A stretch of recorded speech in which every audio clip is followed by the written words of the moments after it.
Hello everyone, आज हम solve करने जा रहे हैं क्लास 12 के मैथ चैप्टर 4.5 का क्वेश्चन नंबर 7। तो ये हमें दो इक्वेशन दिए हुए हैं और हमें इसे आव्यूह विधि से सॉल्व करना है। तो चलिए सॉल्व करते हैं। तो इसे हम आव्यूह विधि से सॉल्व करने के लिए सबसे पहले क्या करेंगे, इस इक्वेशन को समीकरण के जो निकाय हैं उसे हम आव्यूह गुणन के रूप में व्यक्त करेंगे, यानी कि उस फॉर्म में यहाँ से लिखते हैं समीकरण निकाय को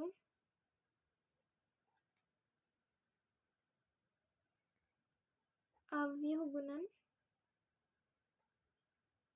के रूप में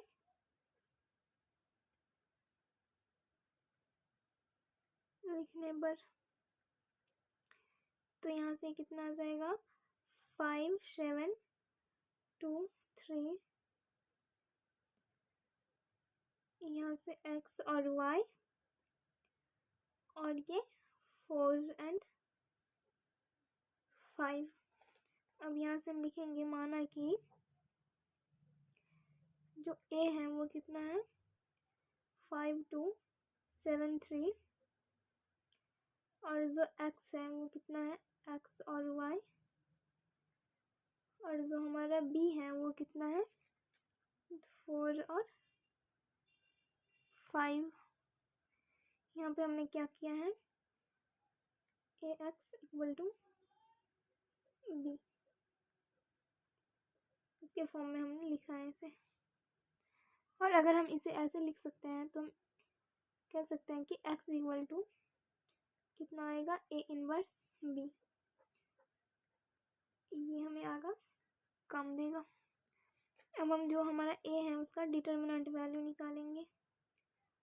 डिटर्मिनेंट ऑफ a कितना है 5 2 7 3।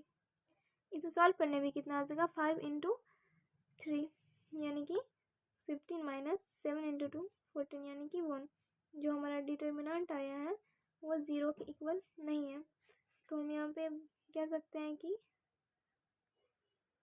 समीकरण का जो निकाय है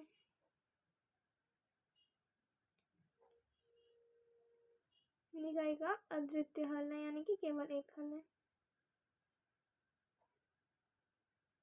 हल होगा। इतना तो हमने कर। अब हम a का अर्धज्वाइंट निकालेंगे, अर्धज्वाइंट ऑफ a। उसके लिए पता है हम क्या करते हैं, पहले वाला को इंटरचेंज यानी कि 3 और 5 और दूसरे वाले का साइन चेंज, और यही है हमारा a का अर्धज्वाइंट। अब हम एक्स वाई का मान निकालने के लिए इसे अप्लाई करेंगे, x equal to A inverse b, x equal to A inverse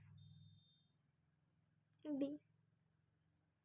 तो ए इनवर्स को हम क्या लिखते थे 1 by determinant of a into adjoint of a, और यहाँ पे b है तो इंटू में b, यहाँ से हम लिख सकते हैं। और 1 बाय डिटर्मिनेंट a कितना आया हमारा 1, और a का जो अर्धज्वाइंट है वो कितना आया है 3 -2 -7 और 5, और इंटू b है तो b कितना है 4 और 5। अब हमें क्या करना है, इसका मल्टीप्लिकेशन करेंगे। तो यहाँ से कितना आ जाएगा, यहाँ से प्लस का 12 माइनस 10 यानी कि कितना आ जाएगा प्लस का 2, और यहाँ पे माइनस का 28 प्लस 25 यानी कि माइनस का 3। अब यहाँ पे हम जो x का वैल्यू है वो रख देते हैं, कितना है x और y। ये हमने कहाँ से लिया, तो यहाँ से एक्स वाई इक्वल टू 2 और -3। तो हम यहाँ से कह सकते हैं कि जो x इक्वल टू कितना है 2 और y इक्वल टू कितना है -3, क्योंकि मैट्रिक्स के संगत अवयव एक दूसरे के इक्वल होते हैं। तो ये रहा इसका आंसर। आई होप आपको समझ में आया होगा, और अगर किसी भी तरह का कोई डाउट है तो आप कमेंट कर सकते हैं। तो मिलते हैं नेक्स्ट वीडियो में, तब तक के लिए बाय बाय, टेक केयर।